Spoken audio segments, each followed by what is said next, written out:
नंदिनी ने मुंह बनाते हुए कहा, पर दादी, आप मुझे क्यों ले जाना चाहती हैं? अरे पगली, वो बहुत दिन से तुझसे मिलना चाहती थी। नंदिनी मन में सोचने लगी, पर मुझे तो सुबह केवल से मिलने जाना है। फिर बोली, ठीक है दादी, जैसा आप कहें। दादी ने प्यार से सिर सहलाया। जा बेटिया, अब सो जा। नंदिनी मुस्कुराई और कमरे में चली गई। आज उसे नींद कहाँ आने वाली थी। कल सुबह उसकी जिंदगी एक नया मोड़ लेने वाली थी। अब आगे सुबह के 5 बजे नंदिनी हमेशा की तरह आज भी अपने समय पर उठ गई थी। उसके चेहरे पर ऐसी मुस्कान थी जो जैसे हटने का नाम ही नहीं ले रही थी। वह अपने आने वाले कल के सपनों में खोई हुई बड़ी तसल्ली से अपना काम कर रही थी। थोड़ी ही देर में दादी भी उठकर आ गईं। उन्होंने नंदिनी को देखते हुए मुस्कुराते हुए कहा, क्या बात है बिटिया, आज तो बड़ी मुस्कुरा रही है हमारी नंदू। नंदिनी झेंप गई और मुस्कुराते हुए बोली, कुछ नहीं दादी, बस ऐसे ही। आप मुझे ठाकुर जी की हवेली लेकर जाने वाली है ना, इसलिए खुश हूं। दादी प्यार से बोली, अरे मेरी बिटिया तो छोटी छोटी बातों में खुश हो जाती है। अच्छा, तू जल्दी जल्दी काम निपटा ले, मैं तब तक नहा धोकर आती हूँ। तू तो वैसे भी तैयार दिख रही है, नंदिनी बोली। हाँ दादी, मैं तो रोज जल्दी उठने की आदत डाल चुकी हूँ। ठीक है, दादी बोली, तू काम खत्म कर ले, फिर हम हवेली चलेंगे। उसके बाद तू वहीं से कोलाज चली जाना। और हाँ, फुलवा को बता दे कि तू लेट आएगी। दादी, मेरे पास मोबाइल नहीं है, तो ये मेरा बटन वाला ले ले, फुलवा को फोन कर दे, दादी ने कहा।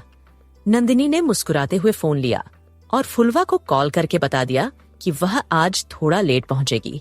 थोड़ी ही देर में दोनों, नंदिनी और दादी, तैयार होकर हवेली के लिए निकल गईं। उधर हवेली में नील अपने कमरे में गहरी नींद में सोया हुआ था। रात भर वह सो नहीं पाया था। उसके मन में डर था कि शायद उसकी शादी नंदिनी से कभी न हो पाए, लेकिन उसने ठान लिया था, अगर शादी नहीं हुई तो वह गांव छोड़कर चला जाएगा। सुबह जब उसने आंखें खोली तो देखा सामने उसकी माँ कलावती, भाभी माया और पिता रघुवीर ठाकुर खड़े हैं। वह चौंक गया। आप लोग यहाँ क्या कर रहे हैं आप सब? रघुवीर मुस्कुराए, मूंछों को ताव देते हुए बोले, हमने कुछ सुना है तुम्हारे बारे में बेटा। नील घबराकर नजरें चुराने लगा। रघुवीर पास बैठते हुए बोले, सुना है तुमने कहा है कि तुम शादी नहीं करोगे और ऊपर से गांव भी छोड़ दोगे। नील ने अपनी अम्मा और भाभी की तरफ देखा। दोनों के चेहरे पर हल्की मुस्कान थी। वह और उलझ गया। बाबूजी, वो मैं। रघुवीर ने मुस्कुराते हुए कहा, अरे बेटा, हम समझते हैं तू किसी से प्रेम करता है, हमें कोई ऐतराज नहीं, पर बस एक बात है, वो लड़की भाग्यशाली नहीं है। उसके आने से जिंदगी में सिर्फ उथल पुथल मच जाएगी। यह सुनकर नील गुस्से में खड़ा हो गया। जाने ही वाला था कि रघुवीर ने आवाज लगाई, रुक जा बेटा, मान लिया हमने तेरी बात, अब ऐसे मुंह मत बना, तैयार हो जा, आज ही हम उसके घर चलेंगे। नील की आंखों में चमक आ गई। वह अपनी अम्मा और भाभी की तरफ देखने लगा। खुशी के मारे उसने कलावती को गले लगा लिया। थैंक यू अम्मा, आपकी वजह से मुझे वो मिल रही है जिसे मैं चाहता हूँ। अब आपसे जिंदगी में कुछ नहीं मांगूंगा। ये कहकर वह जल्दी से तैयार होने भाग गया। नील की खुशी देखकर कलावती, माया और रघुवीर तीनों के चेहरे पर सुकून था। उधर मयंक ठाकुर अभी भी कोठी से नहीं लौटा था। 2 दिन बीत चुके थे। उसने उस औरत को बंदी बनाकर रखा था। रोज उसे दर्द देता, तड़पाता, उसकी आत्मा तक को घायल करता।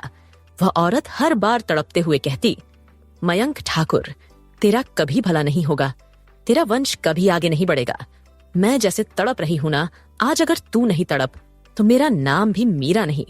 जिस दिन मैं इस कोठी से बाहर निकली ना, सबसे पहले तेरी जान लूंगी। उसकी आंखों से आंसू बह रहे थे। वह मुश्किल से उठी, लंगड़ाते हुए बाथरूम की ओर गई। जैसे ही उसने अपने जख्मों पर पानी डाला, दर्द ने उसे फिर तड़पा दिया।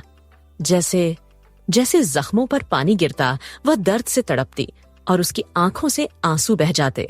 आखिर मयंक ठाकुर ने उसे इतनी बेदर्दी से जो नोचा था, वह दांत भींच कर बोली, तेरा अंत निश्चित है ठाकुर। इतना कहकर वह रोते रोते बाथरूम में कोने में बैठ गई और अपना सर नीचे करके जोर जोर से रोने लगी। उधर मयंक अपने आदमियों के साथ हॉल में बैठा कुछ बातें कर रहा था। तभी उसका फोन बजा। हेलो। सामने से कुछ सुनते ही मयंक के चेहरे और आंखों में चमक उभर आई। ठीक है, मैं शाम तक पहुंचता हूं। इतना कहकर उसने फोन रख दिया। वह हंसते हुए बोला, वाह क्या बात है छोटे, आज तो मजा आ जाएगा। इसी बहाने नील भी वहीं रहेगा। आखिर यहाँ की लड़की से ब्याह जो कर रहा है। फिर दूसरे ही पल सोचते हुए बोला, पर है कौन वह लड़की जिससे नील ब्याह करना चाहता है? हमारे गांव में तो हमने आज तक ऐसी लड़की नहीं देखी जिसे वह इतना पसंद करता है। कोई बात नहीं, मुझे उससे क्या बस हो। ब्याह कर रहा है, यही मेरे लिए काफी है। और वह यहाँ रहेगा और हमारा कारोबार संभालेगा और मैं ऐश करूंगा। इतना कहकर वह जोर जोर से हंसने लगा।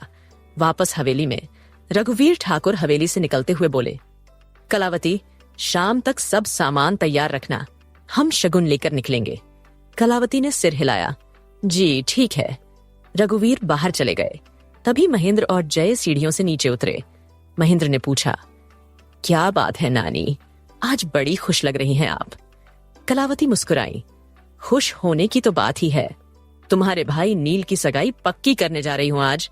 यह सुनकर महेंद्र भौहें छड़ाते हुए बोला, क्या? वो मुझसे बस 6 महीने बड़ा है और उसकी शादी हो रही है? मेरी क्यों नहीं? कलावती हंसने लगी। अरे बेटा, उसने प्रेम किया है तो बता दिया, इसीलिए कर रही हूं। तू भी कर ले तो तेरी भी करा दूं। महेंद्र मुस्कुराया। उसकी आंखों के सामने नंदिनी का चेहरा घूम गया। वह मन ही मन बोला, क्या लड़की थी, मुंह ढका हुआ पर आंखें जैसे मोती। वो दिन अगर हम पंचर वाले के पास न जाते तो कभी न देख पाते उस अप्सरा को। कहाँ खो गया? कलावती ने पूछा। कहीं नहीं नानी, महेंद्र बोला, बस थोड़ा बाहर जा रहा हूं, शाम तक वापस आ जाना। कलावती ने कहा, हमें शगुन लेकर निकलना है। महेंद्र ने हाँ में सिर हिलाया और हवेली से बाहर चला गया।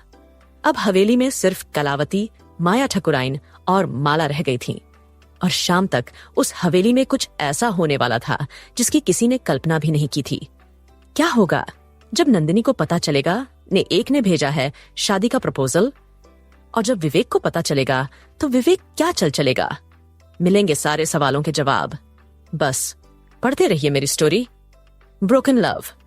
आज का चैप्टर कैसा लगा प्लीज कमेंट करके जरूर बताइएगा। अभी स्टोरी नई है, आगे चलकर बहुत अच्छी होने वाली है, तो पढ़ते रहिए मेरी स्टोरी ब्रोकन लव।